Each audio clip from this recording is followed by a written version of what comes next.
Breaking news చూస్తున్నారు. ముఖ్యమంత్రి రేవంత్ రెడ్డి ఆసక్తికర వ్యాఖ్యలు చేశారు. ఒకే కుర్చీలో 10 మంది కూర్చోవాలంటే కుదరదు అంటూ చెప్పుకొచ్చారు రేవంత్ రెడ్డి. మిగతా 9 మంది నిరాశ చెందుతారంటూ చెప్పుకొచ్చారు ఆయన. ఇది కుటుంబానికి, కులానికి, వ్యక్తులకు, ప్రాంతానికి వర్తిస్తుందంటూ చెప్పుకొచ్చారు. మరీ ముఖ్యంగా రాజగోపాల్ రెడ్డిని ఉద్దేశించే ముఖ్యమంత్రి రేవంత్ రెడ్డి ఈ కామెంట్స్ చేశారంటూ రాజకీయ వర్గాల్లో ప్రస్తుతం జోరుగా చర్చ జరుగుతోంది. మరీ ముఖ్యంగా మాట్లాడుకునే సందర్భంలో కొద్ది రోజుల క్రితం మంత్రి పదవి వస్తుంది అని ఆశించిన రాజగోపాల్ రెడ్డికి తీవ్ర నిరాశ ఎదురైంది. ఈ నేపథ్యంలో ఆయన చేస్తున్న వ్యాఖ్యలు కావచ్చు, ఆయన మాట్లాడుతున్న మాటలు కావచ్చు, పార్టీకి సంబంధించి మరీ ముఖ్యంగా ఇక్కడ ముఖ్యమంత్రి రేవంత్ రెడ్డిని ఉద్దేశిస్తూ ఆయన చేసిన వ్యాఖ్యలు అంటూ కూడా జోరుగా చర్చ జరుగుతున్న క్రమంలో ఇంతవరకు ఎక్కడ కూడా దాదాపుగా రియాక్ట్ కాలేదనే చెప్పుకోవాలి ముఖ్యమంత్రి రేవంత్ రెడ్డి. సో ఈ క్రమంలోని ఒక వేదికగా ముఖ్యమంత్రి రేవంత్ రెడ్డి చైర్స్ అనే ఒక అంశాన్ని ఉద్దేశిస్తూ ఆయన మాట్లాడిన మాటలు ప్రస్తుతం తీవ్ర చర్చాంశంగా మారాయి. ఇది రాజగోపాల్ రెడ్డిని ఉద్దేశించి ముఖ్యమంత్రి రేవంత్ రెడ్డి ఇటువంటి వ్యాఖ్యలు చేశారంటూ కూడా ప్రస్తుతం చర్చ జరుగుతోంది. ఇందుకీ ముఖ్యమంత్రి రేవంత్ రెడ్డి చేసిన వ్యాఖ్యలు ఏంటో ఒకసారి చూద్దాం. ఆ తర్వాత ఇన్ డీటెయిల్ గా మాట్లాడుకుందాం. హైదరాబాద్ నగరం ప్రపంచ నగరాలతో ఏ విధంగా పోటీ పడుతుందో, ప్రపంచ దిగ్గజ నగరాలైన న్యూయార్క్, టోక్యో, సింగపూర్ లాంటి నగరాలతో హైదరాబాద్ నగరం ఏ విధంగా పోటీ పడబోతుందో రైట్, అది ఆయన మాట్లాడుతూ చేసిన కామెంట్స్ మరి కాసేపట్లో ఇన్ డీటెయిల్ గా మీకు వినిపించబోతుంది ఆర్టీవీ. ఒకసారి ఏం జరిగింది డీటెయిల్ గా మాట్లాడుకునే ప్రయత్నం చేద్దాం. మా ప్రతినిధి మధు అప్డేట్స్ అందించేందుకు సిద్ధంగా ఉన్నారు. మధు, ఈ మధ్య కాలంలో ముఖ్యమంత్రి రేవంత్ రెడ్డి చేసిన వ్యాఖ్యలకు సంబంధించి ఎక్కడా కూడా రాజగోపాల్ రెడ్డికి సంబంధించి ఎక్కడా కామెంట్స్ వినిపించలేదు.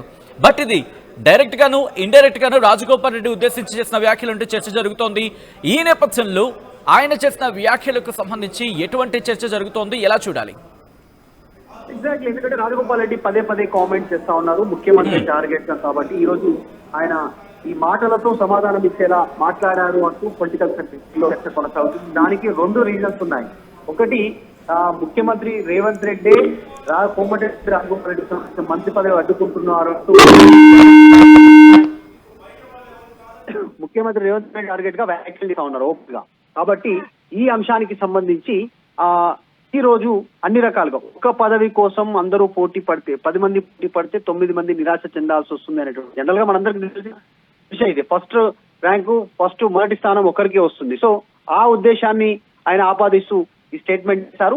అయితే కొంత ప్రీవియస్ వెళ్తే సచిన్, మనము ముఖ్యమంత్రి రేవంత్ రెడ్డి గతంలో చేసినటువంటి వ్యాఖ్యలకు సంబంధించి, ఎందుకంటే పిసిసి చీఫ్ నేపథ్యంలో ఆ టైంలో ఒకరిపైన ఒకరు విమర్శలు చేసుకుంటున్నటువంటి టైంలో అప్పుడు అధికారంలోకి రాకముందుకే ముఖ్యమంత్రి రేవంత్ రెడ్డి అప్పుడు ప్రతిపక్ష నాయకుడిగా ఒక స్టేట్మెంట్ చేశారు. ఏమని స్టేట్మెంట్ చేశారంటే ఐపీఎస్ హోదా ఎప్పుడు హోంగార్డుకు రాదు అనేటువంటిది. అంటే సీనియారిటీ మొదటి నుంచి మేము కాంగ్రెస్ లో ఉన్నాం, సీనియర్ కట్టర్ కాంగ్రెస్ వాదము, మేము బయట నుంచి పార్టీలు మారొచ్చిన వారి కంటే మాకే ఎక్కువ ఉంది అనేటువంటి స్టేట్మెంట్ కి ఆయన ఒక స్టేట్మెంట్ ఇచ్చారు. కానిస్టేబుల్ ఎప్పుడు కానిస్టేబుల్ గానే ఉంటాడు, ఐపీఎస్ ఆఫీసర్ అనేటువంటిది. సో నేను ఐపీఎస్ ఆఫీసర్ అంటూ స్టేట్మెంట్ చేస్తారు. కోమటిరెడ్డి వెంకటరెడ్డిని అప్పుడు హోంగార్డ్ గా పోయినటువంటి సిచ్యువేషన్. కాబట్టి ఇప్పుడు మళ్ళీ కోమటిరెడ్డి రాజగోపాల్ రెడ్డి సేమ్ ఒకే కుటుంబానికి 2 కౌంటర్లు ఇచ్చారు. అప్పుడు ఒక కౌంటర్ ఇస్తే ఇప్పుడు ఒక కౌంటర్. 10 మంది పోటీ పడితే ఒకరికే అవకాశం వస్తుంది, మిగతా 9 మంది నిరాశ చెందుతారు. ఇది కుటుంబానికైనా, కులానికైనా, వ్యక్తులకైనా, ప్రాంతానికైనా అనేటువంటి స్టేట్మెంట్. ఇది కోమటిరెడ్డి రాజగోపాల్ రెడ్డి ఉద్దేశించే రేవంత్ రెడ్డి సమాధానం చెప్పారా అంటే తెలంగాణలో జరుగుతున్న రాజకీయ పరిణామాలను ఉద్దేశించి ఈ సమాధానం ఆయన మాటల రూపంలో చెప్పే ప్రయత్నం చేశారనేటువంటి చర్చ కొనసాగుతోంది. దీనికి కోమటిరెడ్డి రాజగోపాల్ రెడ్డి కూడా మీకు ఖచ్చితంగా రీకౌంటర్ ఇచ్చే అవకాశమే కనిపిస్తా ఉంది. వరుస ట్వీట్లు, వరుస స్టేట్మెంట్లు, వరుస ప్రకటనలు, వరుస స్పీచ్లతో కోమటిరెడ్డి రాజగోపాల్ రెడ్డి చేస్తా ఉన్నారు. కాబట్టి ఈ వ్యాఖ్యకు కూడా ఖచ్చితంగా రెస్పాండ్ అయ్యే అవకాశం కనిపిస్తా ఉంది. రైట్, అంటే రాజగోపాల్ రెడ్డికి సంబంధించి మంత్రి పదవి అంశం ప్రస్తుతం చర్చాంశంగా మారింది కాబట్టి అటువంటి చర్చలు జరుగుతున్న సందర్భం ఏమైనా ఉందా? మరి ముఖ్యంగా ఈ ప్రస్తుతం ఈ మాటలు కావచ్చు, లేకపోతే ప్రస్తుత పరిణామాలు తీవ్ర చర్చాంశంగా మారుతున్న క్రమంలో అటువంటి డిస్కషన్ ఏమైనా జరుగుతుందా మంత్రి పదవి అంశానికి సంబంధించి?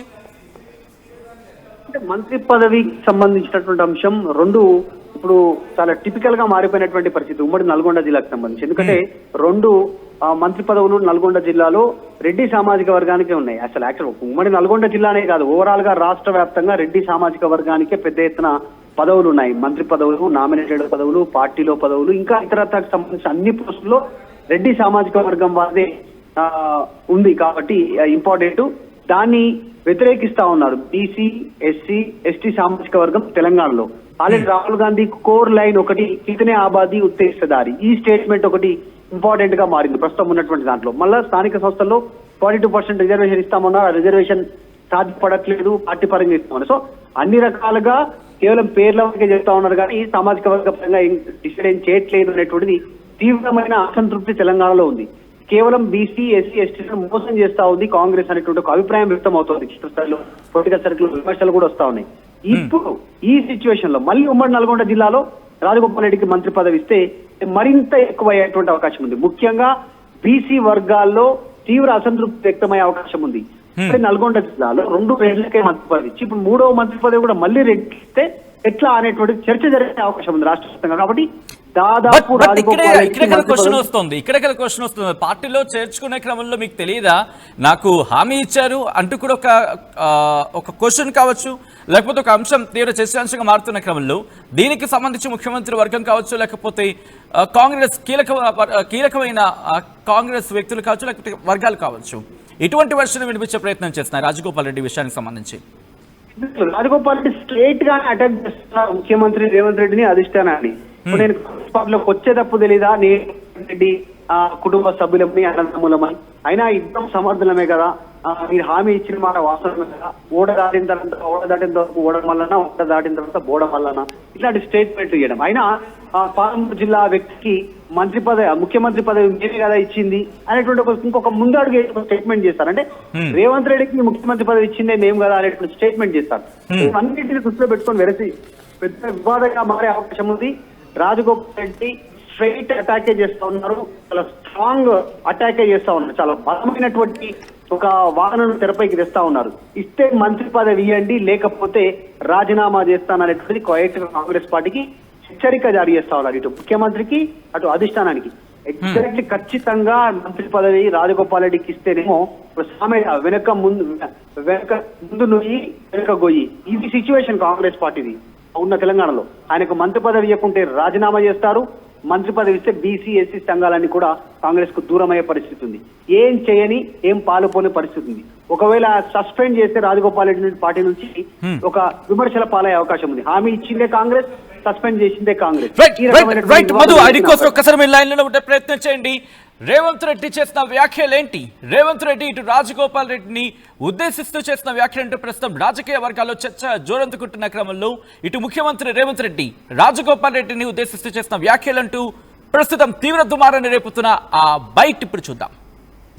రాజకీయాలలో ఒకే కుర్చీకి పోటీ పడ్డప్పుడు కొన్ని ఉంటాయి. అదే కుర్చీలో కూర్చోవాలని 10 మంది అనుకున్నప్పుడు మిగతా 9 మంది నిరాశ చెందుతారు. అది కుటుంబానికి సంబంధించింది కావచ్చు, కులానికి సంబంధించింది కావచ్చు, ప్రాంతానికి సంబంధించింది కావచ్చు, వ్యక్తులకు సంబంధించింది కావచ్చు, ఉంటాయి ఇవన్నీ. కానీ మీరు వాళ్ళు సృష్టించే అపోహలకి లోనయ్యి మీరు వాటిని వేగంగా వ్యాపింపజేయడానికి ప్రయత్నం చేస్తే అది అంతిమంగా మీ అందరికీ, మనందరికీ, తెలంగాణ రాష్ట్రానికి, దేశ సంపద కూడా నష్టాన్ని చేకూరుస్తుంది. అలాంటి అపోహలు ఏమైనా ఉంటే తొలగించడానికే ఈరోజు ప్రత్యేకంగా సమయం తీసుకొని మీ దగ్గరికి నేను రావడం జరిగింది. రాజకీయాలలో ఒకే కుర్చీకి పోటీ పడ్డప్పుడు కొన్ని ఉంటాయి. అదే కుర్చీలో కూర్చోవాలని 10 మంది అనుకున్నప్పుడు మిగతా 9 మంది నిరాశ చెందుతారు. అది కుటుంబానికి సంబంధించింది కావచ్చు, కులానికి సంబంధించింది కావచ్చు, ప్రాంతానికి సంబంధించింది కావచ్చు, వ్యక్తులకు సంబంధించింది కావచ్చు, ఉంటాయి ఇవన్నీ. కానీ మీరు వాళ్ళు సృష్టించే అపోహలకి లోనయ్యి మీరు వాటిని వేగంగా వ్యాపింపజేయడానికి ప్రయత్నం చేస్తే అది అంతిమంగా మీ అందరికీ, మనందరికీ, తెలంగాణ రాష్ట్రానికి, దేశ సంపద కూడా నష్టాన్ని చేకూరుస్తుంది. అలాంటి అపోహలు ఏమైనా ఉంటే తొలగించడానికే ఈరోజు ఇంట్రెస్టింగ్ కామెంట్స్ అనేది చెప్పుకోవాలి ఇక్కడ మధు. ఎందుకంటే ఆయన ఒక మాట అన్నారు, ఒక కుర్చీ కోసం 10 మంది పోటీ పడితే మిగిలిన 9 మంది నిరాశ చెందుతారు, అది కులం కావచ్చు, ప్రాంతం కావచ్చు, లేకపోతే కుటుంబం కావచ్చు, వ్యక్తులు కావచ్చు అంటూ చెబుతూనే అపోహలొద్దు, వీళ్ళు క్రియేట్ చేసే అపోహలు మీరు పట్టించుకోవద్దు. అలా పట్టించుకుంటే పట్టించుకుని వాటిని వ్యాపింప చేయొద్దు. ఒకవేళ వాటిని వ్యాపింప చేస్తే కనుక అది అందరికీ నష్టం అంటూ కూడా. సో ఇక్కడ ఒక వ్యక్తికే అంటే బహుశా రాజగోపాల్ రెడ్డికి సంబంధించి చర్చ జరుగుతుంది అనుకోవడానికి సంబంధించి బలాన్ని చేకూర్చేలాగే ఉంది మాట. ఎందుకంటే రాజకీయాల్లో అనే ఒక అంశాన్ని ప్రస్తావించిన తర్వాత ఇంకొక అంశాన్ని కూడా ఇక్కడ తరబతి తీసుకొచ్చారనే చెప్పుకోవాలి. అటువంటి ఇన్ఫ్లుయెన్స్ బారిన ఎవరైనా పడితే వాళ్ళందరికీ నష్టం.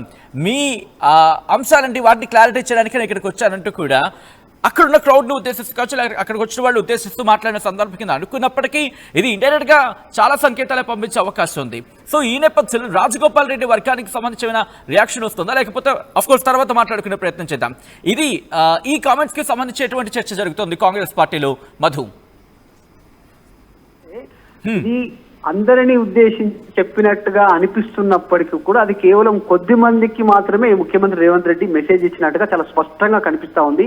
రాజగోపాల్ రెడ్డితో పాటు ఇంకా మిగతా మంత్రివర్గంలో ముఖ్యమంత్రి పీఠం కోసం పోటీ పడ్డటువంటి వాళ్ళు చాలా మంది ఉన్నారు. ముఖ్యమంత్రి పీఠం కోసం ఉత్తమ్ కుమార్ రెడ్డి, బట్టి విక్రమార్క, కోమటిరెడ్డి వెంకటరెడ్డి, ఇట్లా చాలా మంది నాయకులు ముఖ్యమంత్రి పీఠం రేస్ లో వాళ్ళందరూ గతంలో ఉన్నారు. కాంగ్రెస్ అధికారంలోకి వచ్చినప్పుడు వాళ్ళందరికీ కూడా చెప్పినట్టుగానే, వాళ్ళకు కూడా ఇండైరెక్ట్ గా హింట్ ఇచ్చినట్టుగానే కనిపిస్తా ఉంది ముఖ్యమంత్రి చెప్తున్నటువంటి స్టేట్మెంట్. అంటే రాజగోపాల్ రెడ్డిని దృష్టిలో పెట్టుకొని రాజగోపాల్ రెడ్డి ఇప్పుడు సాధారణంగా ఒక సామెత ఉంటుంది, ఒకరి భుజం పైన తుపాకీకి పెట్టి ఇంకొకరిని టార్గెట్ చేయడం అనేటువంటిది జనరల్ గా వాడేటువంటి సామెత. ఇప్పుడు కూడా ముఖ్యమంత్రి అదే విధంగా ఆయన చెప్పాలనుకున్న మాటను రాజగోపాల్ రెడ్డికి ఆపాదిస్తున్నట్టుగానే కనిపించినప్పటికీ కూడా ఈ సీనియర్లు కూడా వర్తించేలా బట్టి, ఉత్తమ్, కోమటిరెడ్డి వెంకటరెడ్డి, తర్వాత ఇంకా ఇతర ముఖ్యమంత్రి పీఠం కోసం ఎవరైతే పోటీ పడ్డారో వాళ్ళందరినీ ఉద్దేశిస్తూ ఈ స్టేట్మెంట్ చేసినట్టుగా కనిపిస్తా ఉంది. కాకపోతే ఆ భుజం వచ్చేసి రాజగోపాల్ రెడ్డి భుజం లాగా కనిపిస్తా ఉంది. ఆయనను ఉద్దేశిస్తూ చెప్తున్నట్టు కనిపించిన వీళ్ళందరికీ. ఎందుకంటే మొన్న బట్టి విక్రమార్క ఒక ఇంటర్వ్యూలో మాట్లాడుతూ రాజగోపాల్ రెడ్డికి అధిష్టానం హామీ ఇచ్చిన మాట వాస్తవమే అనేటువంటి ఒక అంశాన్ని తెరపైకి తెచ్చే ప్రయత్నం చేశారు. ఆయన చెప్పిన తర్వాత దాన్ని కోట్ చేస్తూ రాజగోపాల్ రెడ్డి మళ్ళీ ట్వీట్ చేశారు ఆయన చెప్పినటువంటి అంశాన్ని. కాబట్టి మళ్ళీ వివాదం పెద్దదవుతుంది, ఇష్యూ కంటిన్యూ అవుతుంది, ప్రొలాంగ్ అవుతుంది. కాబట్టి దాన్ని వీళ్ళందరూ ఇన్ఫ్లుయెన్స్ అవుతున్నారు, రాజగోపాల్ రెడ్డి మాటలను ఇన్ఫ్లుయెన్స్ అవుతున్నారేమో అనేటువంటిది వీళ్ళకి కూడా సమాధానం చెప్పినట్టుగా కనిపిస్తా ఉంది. అందరికీ చెప్పినట్టుగా కనిపించినా అది ముఖ్యమంత్రి రేవంత్ రెడ్డి మాత్రం కొంతమందికి చెప్పినట్టుగా చాలా క్లియర్ గా కనిపిస్తా ఉంది ఆయన మాటల్లో. బట్ ఇంపాక్ట్ ఎందుకంటే ఇంతవరకు నేరుగా ఎప్పుడూ కూడా ముఖ్యమంత్రి రేవంత్ రెడ్డి రాజగోపాల్ రెడ్డికి డైరెక్ట్ గాను ఇండైరెక్ట్ గాను రెస్పాండ్ అయిన సందర్భం ఎక్కడ కనిపించలేదు. For the very first time ఆయన రియాక్ట్ అయ్యారు. కాబట్టి ప్రస్తుతం ఇక్కడ రాజగోపాల్ రెడ్డి ఇంకొక కీలక నిర్ణయం తీసుకొని లేకపోతే ఇంకొక కీలకమైన డైలాగ్లు పడే అవకాశం ఉందా రాజగోపాల్ రెడ్డి నుంచి కావచ్చు, లేకపోతే రాజగోపాల్ రెడ్డి వర్గం నుంచి కావచ్చు, మరి ముఖ్యంగా రాజగోపాల్ రెడ్డి? ఖచ్చితంగా రాజగోపాల్ రెడ్డి ఖచ్చితంగా రియాక్ట్ అవుతారు. ఆయన కాస్త మిగతా పొలిటీషియన్స్ కంటే డిఫరెంట్, ఉన్నది ఉన్నట్టు కుండ బద్దలు కొట్టినట్టు ఓపెన్ గా మాట్లాడతారు, ఫైర్ అవుతారు. సొంత పార్టీ నాయకుల పైన, సొంత ప్రభుత్వం పైనే, తర్వాత సొంత కుటుంబం పైన కూడా ఆయన మాట్లాడడానికి ఏం మాత్రం సంశయించాడు. మనం చూసాం గతంలో అన్న పైన కోమటిరెడ్డి వెంకరెడ్డి పైన మాట్లాడాడు, ముఖ్యమంత్రి రేవంత్ రెడ్డి పైన మాట్లాడారు, అధిష్టానం పైన మాట్లాడారు, పార్టీ పైన మాట్లాడారు, ఉన్న పరిస్థితుల పైన మాట్లాడారు. ఒక్కొక్క సందర్భంలో అసలు మొన్న కేసీఆర్ గురించి కూడా గ్రామాల్లోకి వెళ్తే రైతు బంధు గురించే ఆలోచన చేస్తా ఉన్నారు, మమ్మల్ని పట్టించుకోవట్లేదు, క్షేత్రస్థాయిలో ఇంకా కేసీఆర్ ని గుర్తు చేస్తున్నారంటూ కూడా మాట్లాడారు. సో ఇట్లాంటి డిఫరెంట్ స్టేట్మెంట్ చేయాలో రాజగోపాల్ రెడ్డి ముందుంటారు.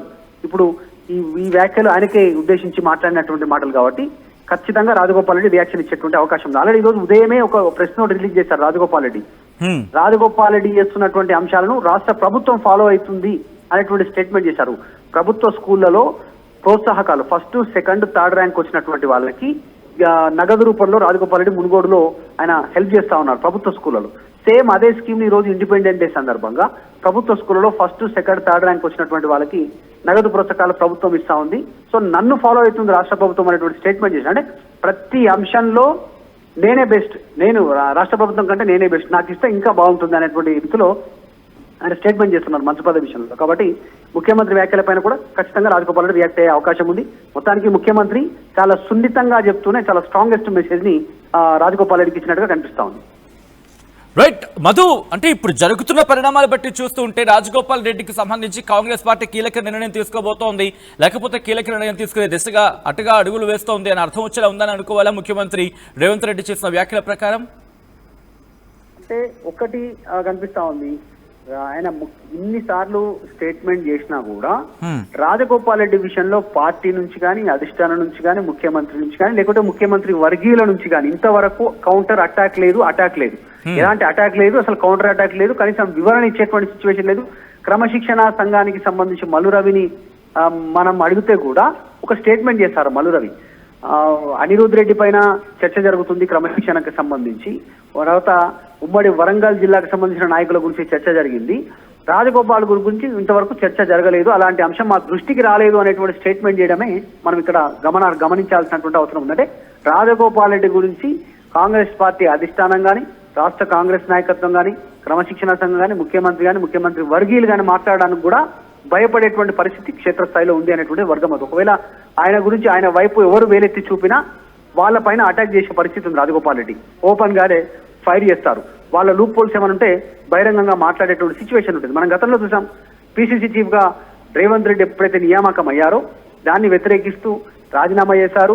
మునుగోడుకు ఎమ్మెల్యే పదవికి కాంగ్రెస్ పార్టీ సభ్యత్వానికి బీజేపీలో చేరారు, ఉప ఎన్నిక ఎదుర్కొన్నారు, చివరి క్షణంలో ఓటమి చెందారు తక్కువ. కానీ ఆయన చేసిన స్టేట్మెంట్ రాజగోపాల్ రెడ్డి అప్పుడు మాట్లాడుతూ ఓటుకు నోటు దొంగ, ఆయనకు మంత్రి పిసిసి చీఫ్ ఇస్తే మనం ఎక్కడ పనిచేస్తాం, పిసిసి చీఫ్ పదవి కొనుక్కున్నాడు 50 కోట్లకు, ఆయనకు రేపు రాష్ట్రానికి ముఖ్యమంత్రి రాష్ట్రాన్ని అమ్మేస్తారు, ఆయన ఆధ్వర్యంలో మనం ఎక్కడ పనిచేస్తాం. ఈ స్టేట్మెంటే ఆయనకు మంత్రి పదవి రాకుండా కూడా అడ్డుకుంటుందనేటువంటి చర్చ కూడా ఉంది. కాబట్టి మళ్ళీ ఆయన ఎవరైనా టచ్ చేస్తే ఇలా అంత బాగోతాను బయట పెట్టడానికి రాజగోపాల్ రెడ్డి సిద్ధిగా ఉండే అవకాశం ఉంది. కాబట్టి ఇప్పటివరకైతే ఆయన గురించి ఓపెన్ గా మాట్లాడట్లేదు.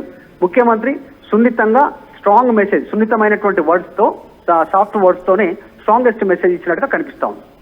రైట్ మధు, ఒక్కసారి మీరు లైన్లో ఉండే ప్రయత్నం చేయండి. మరి ముఖ్యంగా ఇప్పుడు రాజగోపాల్ రెడ్డి గతంలో చేసిన వ్యాఖ్యలకు సంబంధించి ప్రస్తుతం మళ్ళీ చర్చకు వచ్చిన నేపథ్యం కనిపిస్తోంది. కాబట్టి గతంలో ఇటు కోమటిరెడ్డి రాజగోపాల్ రెడ్డి చేసిన వ్యాఖ్యలేంటి, దీనికి కౌంటర్ గా ఈ రోజు ముఖ్యమంత్రి రేవంత్ రెడ్డి మాట్లాడుతున్న ఆ మాటలేంటి ఇప్పుడు చూసే ప్రయత్నం చేద్దాం. మీ భాష మార్చుకొని మీ హవభావాలు మార్చుకొని తక్కువ మాట్లాడి మంత్రివర్గంలో ఇంకా చాలా అందరికి మాట్లాడే అవకాశం ఇచ్చి మేధావులతో డిస్కస్ చేసి రాబోయే రోజుల్లో ఒక మంచి ప్రశాంతమైన వాతావరణంలో, అంటే దాన్ని ఏమంటారంటే ఒక కూల్ మైండ్ తోటి, ఆవేశం అక్కర్లేదు. ఇంకా 3.5 ఏళ్ళ గవర్నమెంట్ ఉంది, ముఖ్యమంత్రి మీరే ఉంటారు. ఆ తర్వాత ఎవరుంటారు అనేది అప్పుడు చూద్దాం. తర్వాత ఎలక్షన్స్ అయిన తర్వాత కాంగ్రెస్ పార్టీ హైకమాండ్ ప్రజలు తీర్పిచ్చిన దాన్ని బట్టి నిర్ణయం చేద్దాం. అప్పటి వరకు మీరే ఉంటారు. అప్పటిదాకా ఆవేశపడకుండా గంటలు మాట్లాడకుండా ఆ గంటలు అనే స్పీచ్లు తక్కువ చేసి పని మీద ఎక్కువ శ్రద్ధ చూపిస్తే మంచిదని చెప్పి నా సలహా.